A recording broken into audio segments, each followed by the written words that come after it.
Estar louvando e bendizendo o nome dele, pela responsabilidade na qual o pastor confiou a mim de estar trazendo a palavra hoje.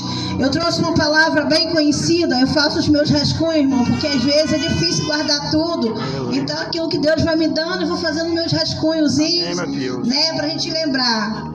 É uma palavra bem conhecida que fica no Salmo 40. Aleluia, Pai. É uma palavra bem conhecida, todos os irmãos conhecem. Mas eu confesso para os irmãos que Deus ele falou comigo de uma forma muito diferente do Salmo 40 dessa vez que eu fui ler. A palavra do Senhor, ela fala com a gente de forma diferente todas as vezes que a gente vai estudar a palavra do Senhor, né? Porque não é somente conhecer a palavra do Senhor, a gente tem que se aprofundar no estudo da palavra do Senhor. E diz assim, vou ler pequenos versículos que diz assim: esperei com paciência no Senhor, e ele se inclinou para mim e ouviu o meu clamor. Tirou-me de um lago horrível, de um charco de lodo, pôs os meus pés sobre uma rocha e firmou os meus passos, e pôs um novo cântico na minha boca, um hino ao nosso Deus. Muitos verão e temerão e confiarão no Senhor. Bem-aventurado o homem que põe no Senhor a sua confiança e que não respeita os soberbos e nem os que desviam para a mentira. Só até aqui, meus irmãos. É uma palavra bem conhecida, né? Esse Salmo 40. Né? O salmista ele começa dizendo: esperei com paciência no Senhor. E esperar com paciência no Senhor nem sempre é fácil, né?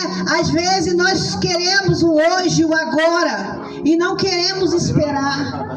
Se todos nós soubéssemos o quanto é importante nós esperarmos a vontade de Deus concluir na nossa vida, a gente não derramaria tantas lágrimas, não sofreria tanto, né? Para quem é mãe sabe que uma criança, a gente fica 9 meses gerando ela para ela estar pronta para nascer. Se ela nasce 1 mês, os 2 meses antes, nós sabemos a dor de cabeça que ela nos dá. E muitas das vezes Deus recolhe porque ela não estava preparada para esse mundo. Os pulmãozinhos dela não estava preparado para esse oxigênio. Ela ainda não tinha nutrição o suficiente para encarar este mundo. E com a gente não é diferente, irmão. Muitas das vezes a gente quer do Senhor e queremos agora. Não, Senhor, o Senhor me prometeu, eu não quero esperar, eu quero agora. Mas eu digo para você, o tempo da espera é o tempo em que o Senhor está nos preparando. É o tempo que o Senhor ele está nos moldando. É o tempo que o Senhor ele está te fortalecendo. Sabe para quê, irmão? Para quando a tua bênção chegar, quando a tua promessa chegar na tua porta, o inimigo não te roubar. Porque muitas das vezes a gente fica batendo na porta: eu quero, eu quero, eu quero, eu quero, eu quero. E o Senhor ele fala: você quer? Então eu vou te dar. Eu não vou te dar, mas não é porque chegou o tempo, não. Eu vou te dar porque você está insistindo. E sabe o que acontece, irmão? Ela se torna como se fosse um alimento quente na nossa boca, que a gente não consegue degustar, nem muito menos engolir. A gente bota para fora. Já tentou beber um café super quente? Não tem como, ele queima a tua boca. Assim mesmo são as coisas de Deus quando o homem ele não espera no Senhor. Aleluia. Temos que aprender a esperar no Senhor. Verdade. Sabe algo que nos dá uma lição muito importante? O inimigo de nossas almas, o pastor e meu esposo agora me falou que o inimigo ele fica rodeando a terra. E assim como ele fica rodeando a terra, ele fica nos rodeando. E eu vou dizer para vocês uma coisa: pensa num ser que tem paciência de esperar uma brecha para entrar na nossa vida. Ele fica ali anos e anos e anos esperando o momento certo para que ele possa entrar e ele destruir tudo aquilo que você levou anos para construir. Mas às vezes a gente fala: foi a culpa de Deus. Não foi a culpa de Deus, não, porque nós temos a brecha. O inimigo, ele só entra na sua vida se nós temos brecha. É por isso que a palavra do Senhor fala que os anjos do Senhor estão ao nosso redor, mas os demônios, eles estão ao nosso derredor, esperando o tempo certo para tentar nos destruir. E a gente, como cristão, a gente tem que aprender com ele. Ele nos ensina assim. Sabe por causa de quê? Porque quando você estava lá fora, quando você estava fazendo a vontade dele, ele não esquentava a cabeça com você. Mas quando você fez isso aqui, aceitou Jesus e realmente você tem trabalhado na casa do Senhor, ele senta e ele espera, porque ele fala assim: ela um dia foi minha, então ela vai ser minha de novo. Eu vou sentar e eu vou esperar. Ele espera 1 ano, ele espera 2 anos, ele espera a vida toda, se for preciso. Ele espera a sua vida aqui na terra o tempo todo para tentar te destruir. Por que nós que somos filhos do Senhor, que somos servos de Deus, não aprendemos a esperar no Senhor? Aleluia. Só, irmão, quando você espera, você se prepara para receber a bênção do Senhor. Você se prepara. É como se fosse um aluno na escola. Ele já não começa lá em cima, ele já não entra no 5º ano, ele já não entra no 6º ano. Ele começa lá embaixo, no jardim de infância, porque é um processo e é lento. O processo é lento. Assim é na nossa vida. O processo de Deus fazer na minha e na sua vida é lento. Mas é lento, sabe por causa de quê, irmão? Porque muitas das vezes somos abençoados, mas só queremos a bênção, não queremos o abençoador. Venhamos para a casa de Deus porque estamos necessitados. Recebemos a nossa bênção, e vamos embora. Quantos aí fora têm feito isso? Sabe por causa de quê? Porque buscar a bênção é fácil. Estar com o abençoador é difícil. Sabe por causa de quê? Porque a porta, ela é estreita. Né? Estamos vivendo num tempo que a gente tem que pregar palavra de salvação, que a gente tem que pregar a palavra de arrependimento. Porque quando a gente prega só promessa, quando a gente prega só vitória, a maioria das igrejas estão cheias, porque o povo só quer bênção, o povo não quer abençoador. E eu digo para você, se você quer ser abençoado verdadeiramente pelo Senhor, e a bênção de Deus, ela vem ficar na sua vida, espera o tempo de Deus, né? Espera o tempo de Deus. E ele fala, mais ainda à frente, ele diz assim, tirou-me de um charco de lodo. Deixa eu falar para você. Sabe o que é um charco de lodo? São as adversidades da sua vida. São os problemas que se levantam na sua casa. É a tempestade que se levanta contra você. O salmista Davi, ele falou de um charco de lodo, porque ele passou por lugares terríveis. Ele viveu experiências terríveis. Por isso ele falou de um charco de lodo. Quando se fala em lodo, se refere à sujeira, se refere a lugar sujo, se refere à imundície. E trazendo para a nossa vida, ela representa o pecado, ela representa a mentira, ela representa tudo aquilo que há de ruim. O lodo é isso, um encharco de lodo na minha e na sua vida, muitas das vezes é isso. Eu digo para você que Davi, como ele passou por vários lugares, ele via lugares terríveis semelhantes a lagos podres, né? Então ele relatou isso pra gente. Relatou porque era uma tribulação. Se você chega num manguezal que só tem lama podre ali, você muitas das vezes você não consegue suportar o cheiro que aquele lugar exala. E eu digo para você, e quando a gente está na casa de Deus, a gente fazendo as coisas erradas, é assim que Deus sente o nosso cheiro, como um lago podre, um lago fedorento. É assim que acontece. Vou falar para vocês algo muito rápido. Certo homem na China, ele saiu à noite para caminhar. Ele tinha o hábito de fazer essa caminhada todos os dias, né? Aí você vai falar para mim, mas irmã Alessandra, o que o lodo tem a ver, o charco de lodo tem a ver com esse homem? Eu vou explicar. Ele tinha o hábito de sair todos os caminhar. E numa determinada noite que ele saiu para caminhar, ele caminhou à beira de um lago. Né? Eu li o nome do lago, mas eu esqueci agora. Ele saiu para caminhar à beira de um lago. E ali ele escorregou e ele caiu dentro daquele lago. Só que aquele lago tinha muita lama, era lodo. E ele caiu ali e ele ficou com vergonha de pedir ajuda. E ele ficou ali a primeira hora, a segunda, a terceira, a quarta. Ele passou 7 horas naquele lugar. E quanto mais ele se mexia naquela lama, mais ele afundava. Quanto mais ele tentava sair, mais preso ele ficava. E aí passou 2 bombeiros ali. Depois de 7 horas, avistou aquele homem e tentou tirar aquele homem dali.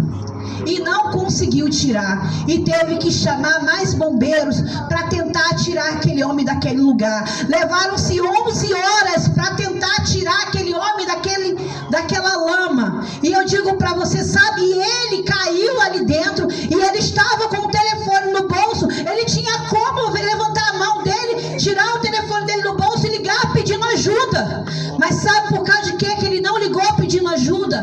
Porque ele ficou com vergonha, porque ele estava da metade do corpo dele para baixo, afundado na lama. E eu vou dizer para você, e hoje tem acontecido isso com muita gente dentro da casa do Senhor. Aleluia. Tem muita gente se desviando do Evangelho, tem muita gente desistindo do Evangelho do Senhor, muita gente desistindo da obra do Senhor, porque está passando por problema, está passando por adversidade, está dentro de um charco de lodo, mas tem vergonha de chamar o seu pastor, tem vergonha de chamar o irmão mais próximo e dizer: irmão, eu estou fraco, eu estou precisando de ajuda. Não é vergonha pedir ajuda, vergonha é você se desviar do Evangelho do Senhor, vergonha é você deixar o inimigo fazer da sua vida aquilo que ele bem entende, irmãos. Isso é vergonhoso. E tem muita gente que não quer se humilhar, não quer pedir ajuda, acha que eu sou o maior, eu não vou, eu me basto, só eu dobrando meu joelho eu dá para fazer, eu não preciso da ajuda do pastor, não, eu não preciso da ajuda dos irmãos. E não custa você chegar até o pastor e falar: pastor, eu estou passando por isso, me ajuda em oração, pastor, eu estou fraco, pastor, eu pequei. Antes de você confessar os seus erros, o seu pecado ao pastor, dobra o teu joelho e confesse ele ao Senhor, porque o lodo, o encharco de lodo que Davi está falando aqui, que o salmista está referindo, ele está falando da sujeira, do pecado. E às vezes dá vergonha, sabe por causa de quê, irmão? Quando nós estamos sujos pelo pecado, nos sentimos envergonhados diante dos homens e diante de Deus, e achamos que nós não temos mais jeito. O inimigo, ele fica todo dia falando na sua cabeça assim, ó: lembra daquilo que você fez? Lembra da sujeira que você está atolado? Aí você tenta sair sozinho disso. Aí acontece igual aquele homem: quanto mais você se mexe, mais você afunda. Quanto mais você tenta resolver, mais você se atola. E é isso que acontece com a gente na vida da casa do Senhor hoje. Irmãos, nós não nascemos para resolver problemas sozinhos. Por isso que a palavra do Senhor diz que os irmãos têm que viver em união. Sabe por causa de quê? Porque quando eu estiver fraco, você vai me ajudar a levantar. Quando eu não conseguir orar, você vai pegar na minha mão e vai orar por mim. O nosso pastor, ele é o cabeça da igreja, da casa de Deus. Se você está passando por um problema assim, por uma adversidade, irmão, não fique calado, não aguenta sozinho. Divide com o irmão que você tem confiança, ou divide com o seu pastor, porque se você dividir com o seu pastor, eu tenho certeza que ele vai te ajudar.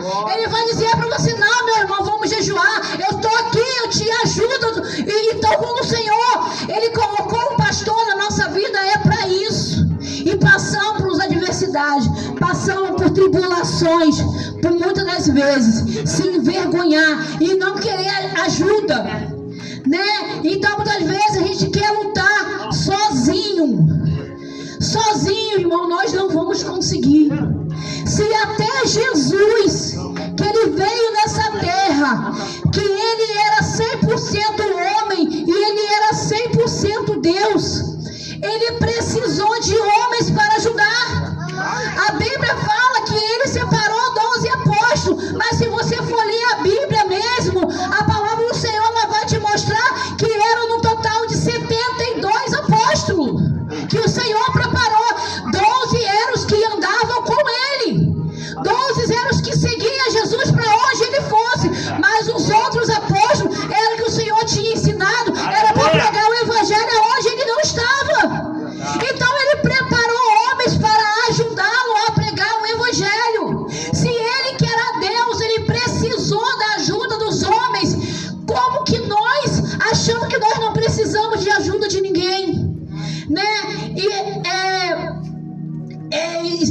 Bíblia fala, em Esdras 8, 22 e 23, fala que Esdras precisou de ajuda, mas ele teve vergonha de ir até o rei. Ele precisava de escolta para ir num determinado lugar, mas ele ficou com vergonha e ele não pediu ajuda. Quantos de nós temos morrido todos os dias? Quantos aí fora têm morrido na fé? Tem sido enterrado seus talentos porque aconteceu algo, ele pecou, se sujou no pecado novamente, mas ficou com vergonha de voltar para a casa do Senhor, ficou com vergonha de dizer: eu sou falho, eu sou fraco, eu sou pecador, eu preciso de Deus. Se nós, irmãos, não reconhecermos que nós precisamos de Deus, que precisamos do auxílio do Senhor, nós não vamos crescer. Nós somos totalmente dependentes de Deus. A nossa dependência, ela é totalmente do Senhor, né? E outra coisa, se você for ler mais um pouquinho adiante, ele fala assim, ó: e pôs os meus pés sobre uma rocha. Quem é a sua rocha? Aleluia. Quem tem firmado os seus pés? Olha, onde você tem firmado os seus pés? A nossa rocha, ela é Jesus.